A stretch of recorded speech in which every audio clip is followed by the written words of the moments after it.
Hey, welcome back everyone. We are almost ready to go in the finals. Reality and ByuN are in the lobby.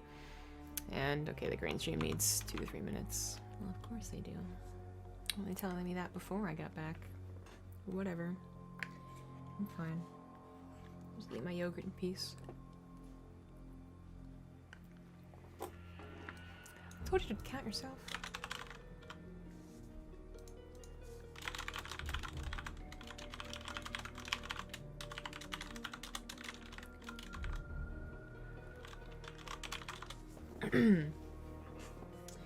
Yeah, the Olimoleague is pretty popular for Terrans. It's just... I don't know. Like, Terrans are the first ones to sign up, and Terrans are... They've continued to be the ones to sign up. So, there's always a higher chance that they'll be in the semifinals and finals, even if other races do sign up as well.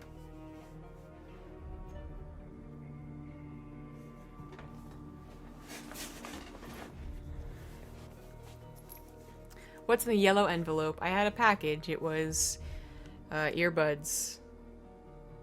In-ear wireless sport headphones. Because the ones that worked before that wouldn't fall out of my ears, they broke because my cat ate the cord.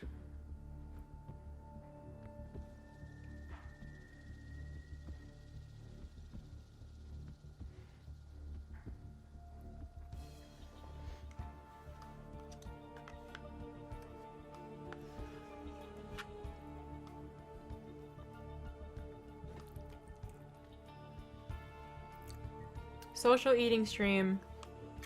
Everyone report false category.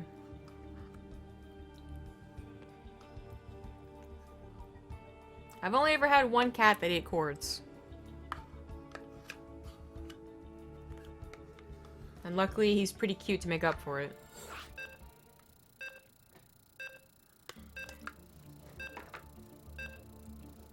No, a cat ate my old wire headphones, and now I had to buy new ones, so I figured why not upgrade to wireless and different type as well, so they don't fall out of your ear.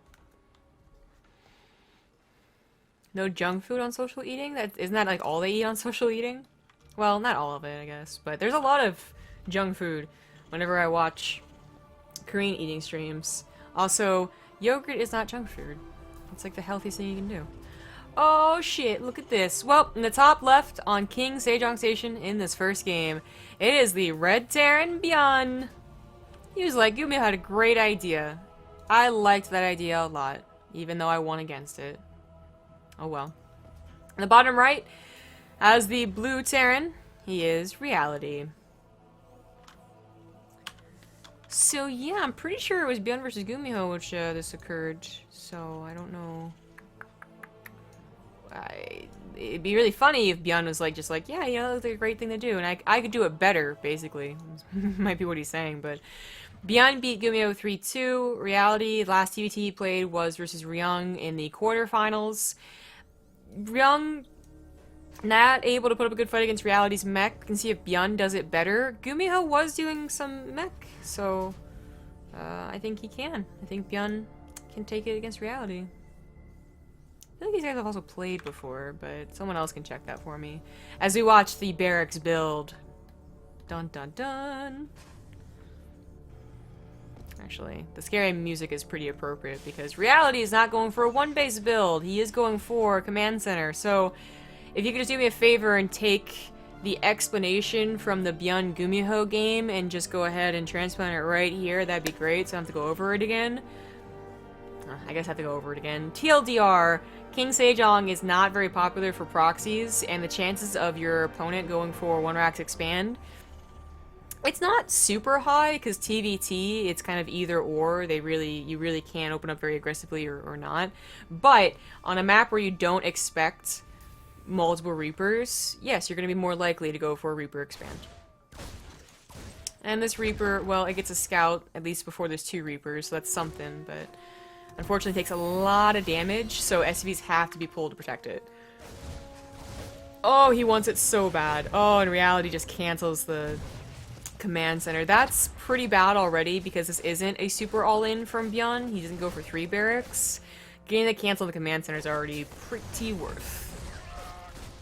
I think he might have just won this game. Yeah. GG! Look at that. No mech to deal with when you just kill him right off the bat. So, that's the way to do it.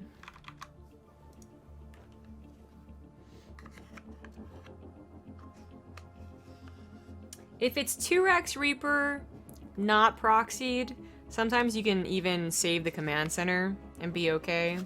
Oh god. Oh, I messed that up, didn't I? But because they were proxied so close, yeah, that was gonna happen.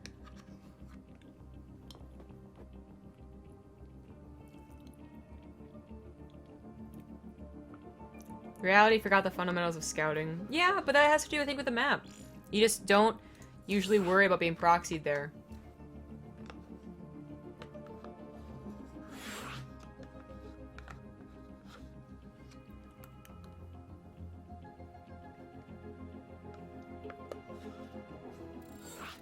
Oh, already next game.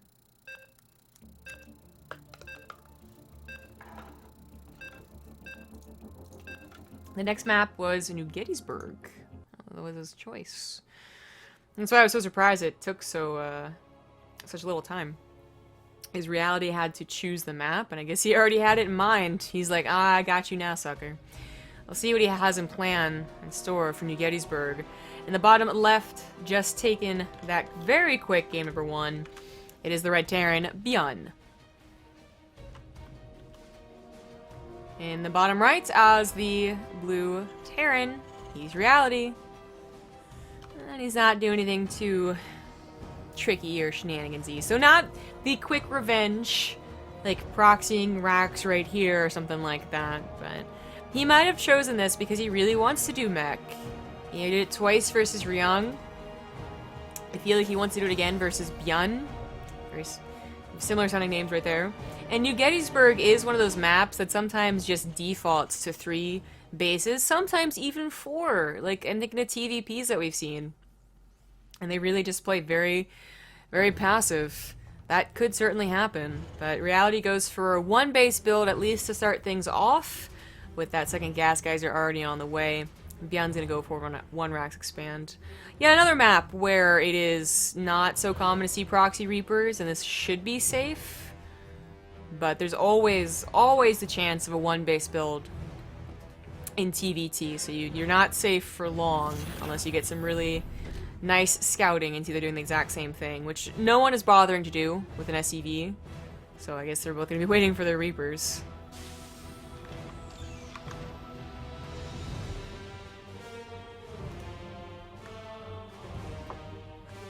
Oh, gotta retweet about this. Because I'm too lazy to make my own tweet.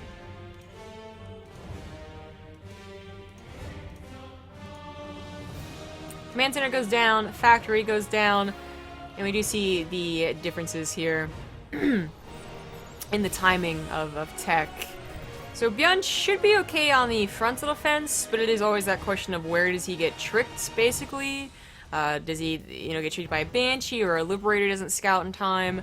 Does he move too far forward with the Reaper, which by the way only is used to scout here for both of them initially, and lose it, and that kind of starts the snowball?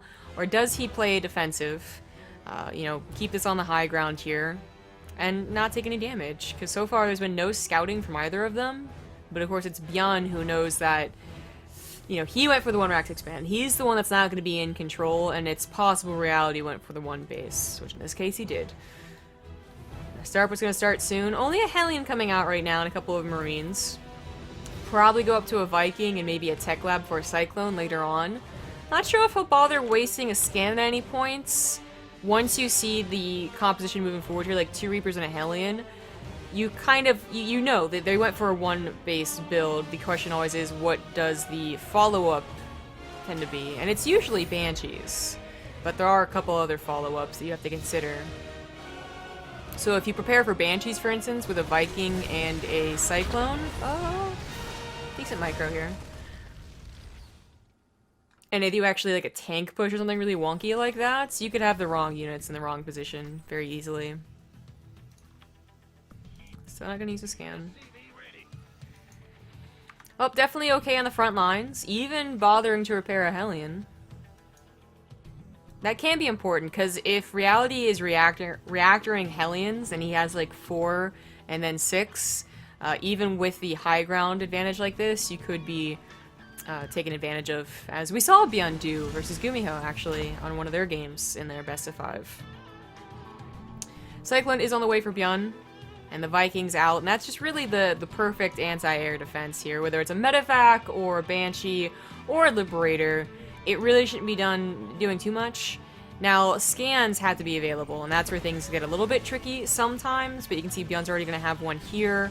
He's actually trying to find the Viking, or he's trying to find the Banshee with the Viking, ideally, but it's a little bit difficult in New Gettysburg because you have the air blockers, and it's possible the Banshee goes to the north.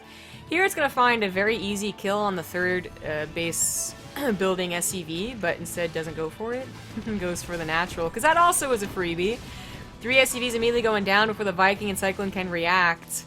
There is definitely going to be a scan, and probably another one in time. Not if the Banshee dodges this one, though. I meant in time to stop, you know, 6 more SCVs from going down. But a 7th goes down, and ByuN, he had the units, he just didn't have the correct positioning. And that means the Banshee's going to survive, and he needs that 2nd scan, which he doesn't quite have. So this is some really good damage. Now, ByuN had the faster natural command center. He has the faster 3rd command center, even though it's stalled out right now. So this is really just equalizing damage for Reality. But it is something he definitely needed.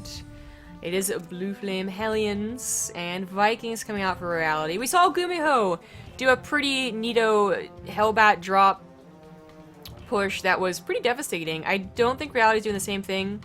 Although, hey, is it an armory? Is it an armory? Is it an armory? That might be an armory. If it is an armory, then he's gonna have to start producing medevacs, I think after 4 Vikings, I wanna say, but we shall see. That also might just be for supply depots. Well, you'll make up your minds eventually, SCV. Oh, this one. This is a terrible job for any SCV to have, apparently. Now, it's so far along, Hellions cannot get a cancel on this. If they do, that's really bad for ByuN. Super bad. The Reaper goes down, Cyclone's still alive, Vikings will land just to make sure this is pushed back, and he did have to take this seriously, mind you. Not just for the sake of his command center, but also for his army, which was, you know, really just the Cyclone, unless the Vikings landed. But there are the medevacs, there's the armor... Okay, you're still not doing anything. There's the armory, where is it? There it is. You're useless! Jesus! Do something. Alright, well. So we know what this looked like if you were around to watch ByuN versus Gumiho.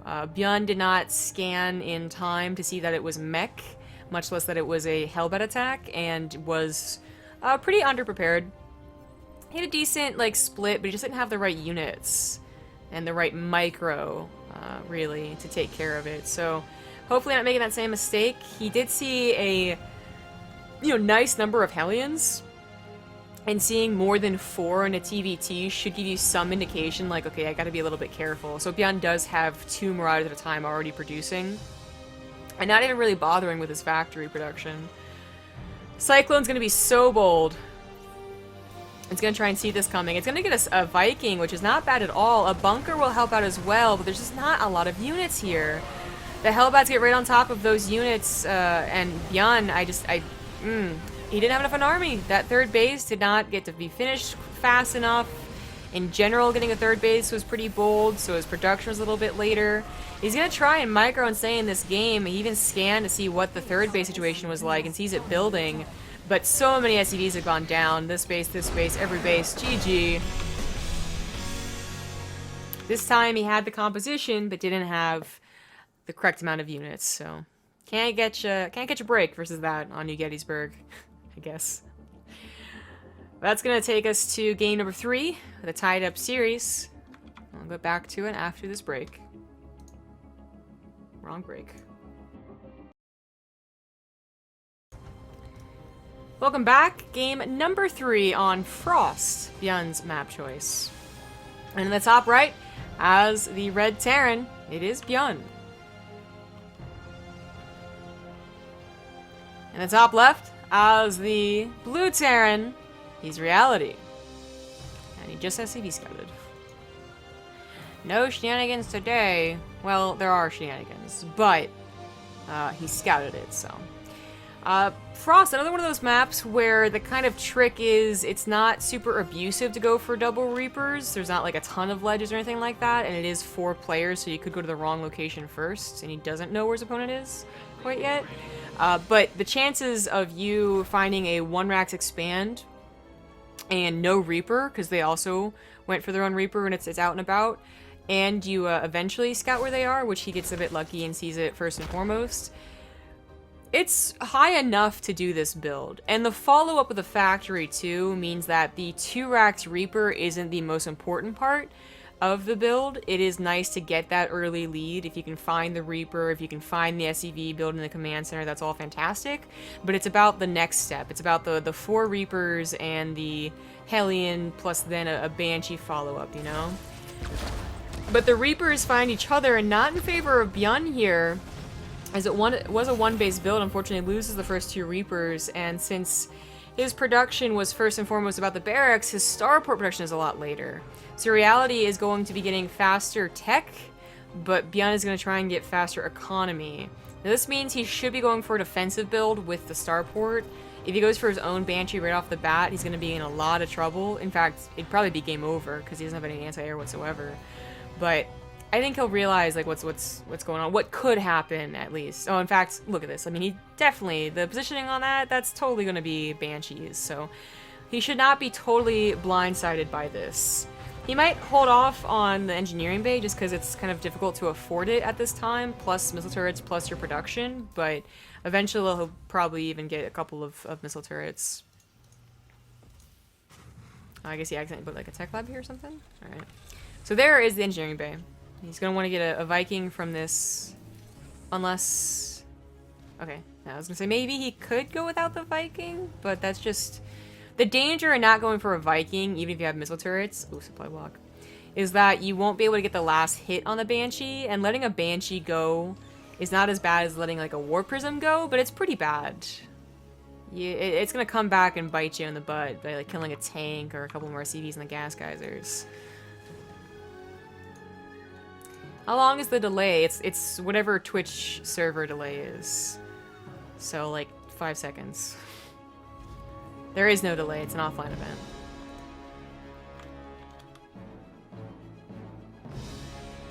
So missile turrets are coming up, and Reality's gonna be very careful with how he uses this Banshee. Reality is also gonna have to defend against this little push here, which unfortunately his units aren't quite in the right position. Oh, that would have mine was. But only gets 1 Reaper, so this SCV's gonna die right before the command center's finished. 70 out of 71. Dang.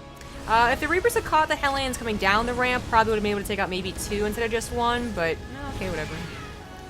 And unfortunately, SCV was right there on top of it at command center, so didn't delay it for long.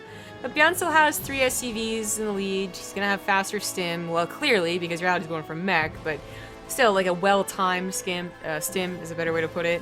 Cyclone and Viking combination take care of the Banshee pretty damn quick.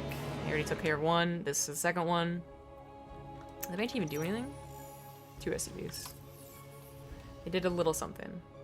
ByuN being a little cautious, you know, now that he knows what the mech players he's facing are doing. Like, usually the need for a bunker is... It's not really need, you know? So...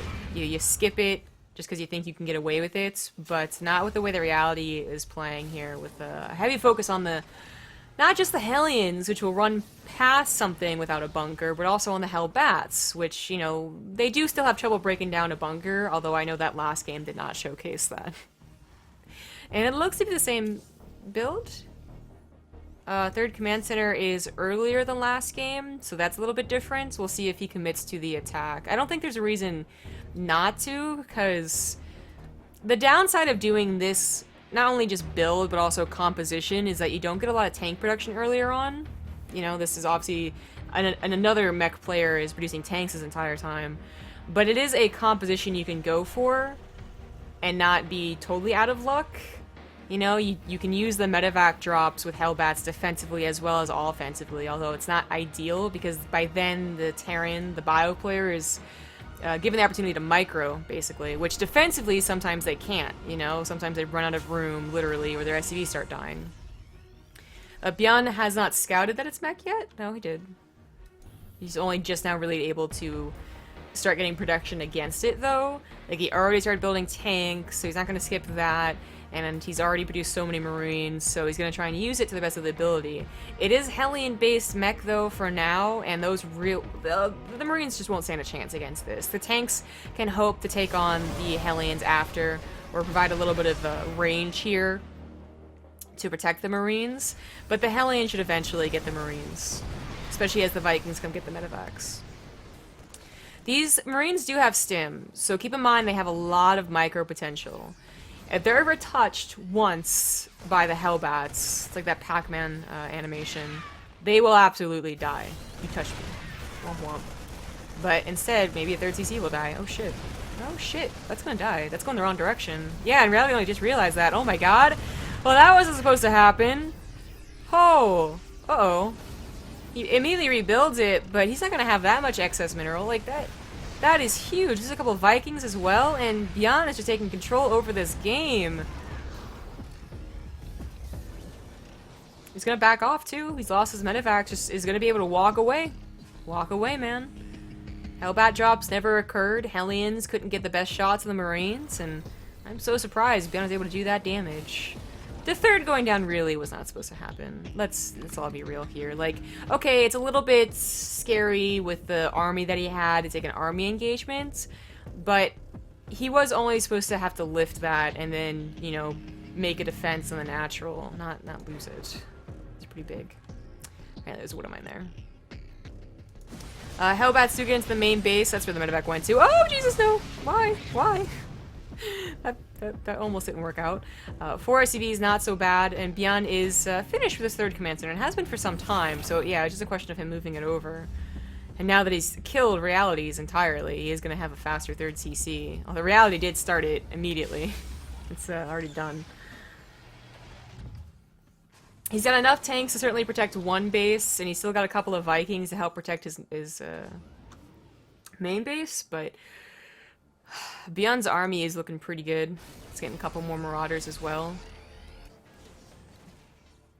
And the upgrades are also looking pretty good. Reality only just going to finish his +1 armor as ByuN finishes his 1-1, and already on the way to his armory in 2-2. Scans going down from both parties. Reality doesn't really have to move here. But also ByuN doesn't have to push into this. I don't think he should.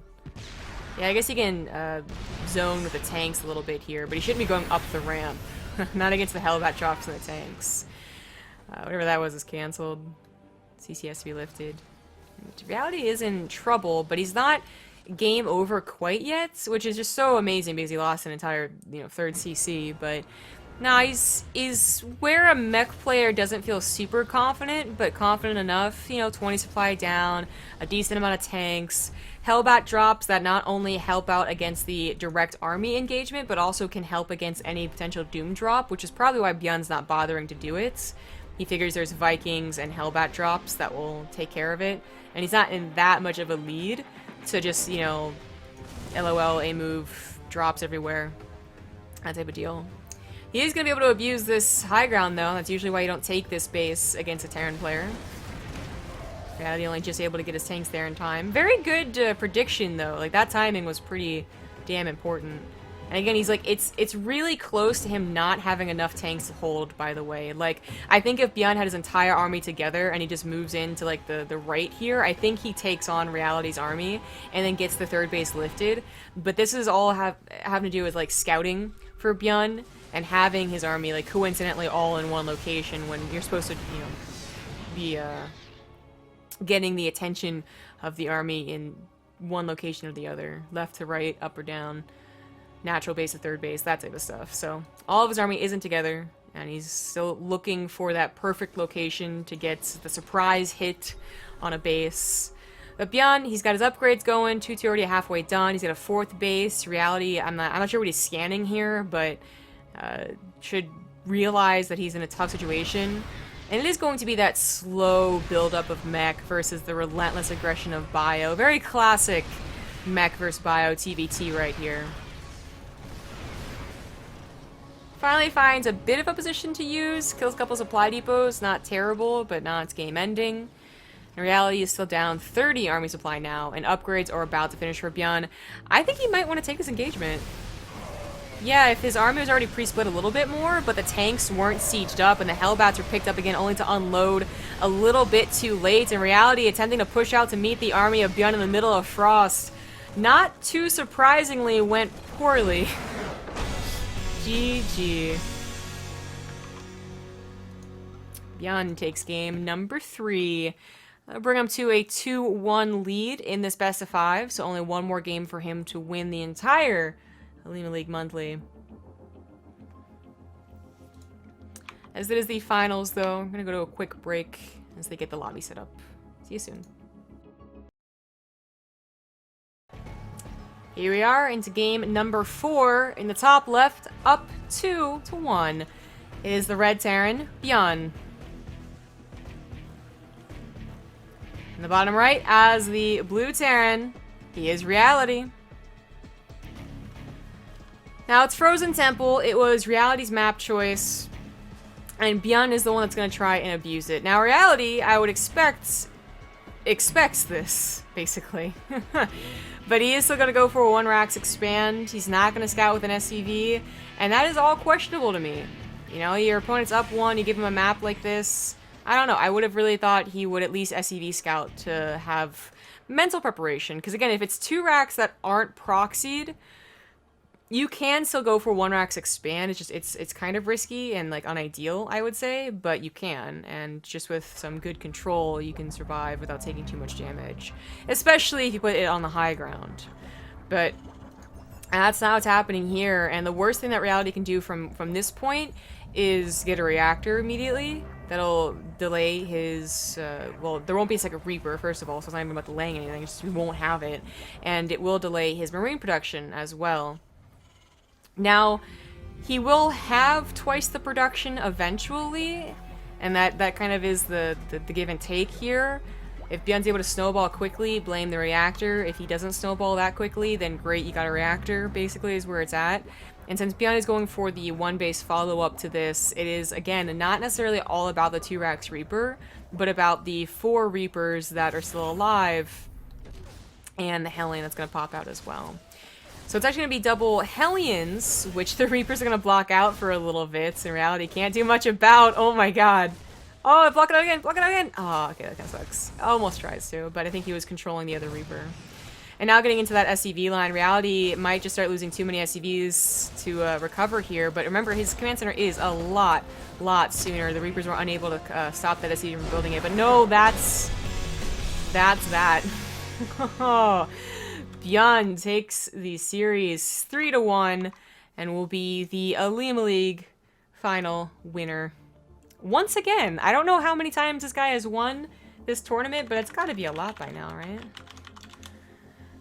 He's probably contributed to like a 1/6 of the Terran gold medals. Gosh, look at the Wikipedia. ByuN has won 11 gold medals for the weeklies, and 3, now 4 gold medals for the monthlies. God. This guy, though. This guy. Damn. Well, that was such a quick game that, you know, can't exactly go to a break. Not much used to it. Just congratulations to ByuN for winning a good chunk of change. If you want to support this endeavor, you like the matches, you like seeing Korean StarCraft, and you love Terrans, hopefully you would be watching this, then definitely check out the Patreon, patreon.com/Olimoleague, to look at all the rewards and perks, and also she breaks down the math to see exactly what you're contributing to, so you don't feel like you're cheated or anything like that.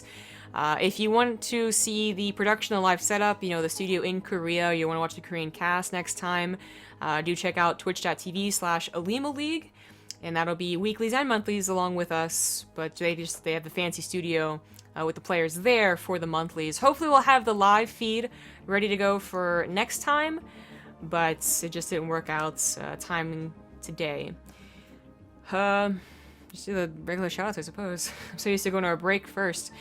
Thank you to our personal channel sponsors, Chairs for Gaming, G2A, Yord Woodwatches, Corsair Gaming, all the links down below. You can check everything out. Peripherals, games, chairs, and watches. I know that one sounds a little bit weird, but the watches are really cool, and if you buy one, you do contribute to the prize pool of a future tournament. I know, it's like, the best of 5, first of all, is like, you know, it's kind of, it's a cut from the usual monthly, but also how fast it ended. I feel very thrown off, you know? Yeah, there's also going to be a winner's interview. So yeah, I brought up the Twitch channel just so you could see the studio, but I forgot they also do interviews. So I'm pretty sure ByuN won the last Olimoleague, because I think I remember watching him doing an interview, but he should be doing an interview now again here that you can watch, and will be translated, I believe, at a later time. So you can watch it, but you might not understand it. I think that's just about it. Follow the channel. Again, check out the Patreon and the other Twitch channel. Thank you all for watching. Hope you enjoyed the solo cast. As far as when we're casting next, that is still up in the air. Haven't gotten confirmation, about the WESG cast, so might be casting tomorrow, might not be. The only guaranteed thing I know we're casting in the next week is something we're doing on Saturday, which also hasn't been confirmed, so I'm not going to talk about it. This is secret. Shh. Alright then. If I don't see you on this channel, then I'll probably be streaming on mine, so follow me on Twitter at CGGaming, on Twitch at ZombieGrub, and my YouTube, which I have been using, and I'm putting, I'm trying to upload build tutorials for. So you can check that out. It's also ZombieGrub. I feel like I'm missing something, but I don't think I am. Check out the website, BaseTradeTV, for more information. Bye!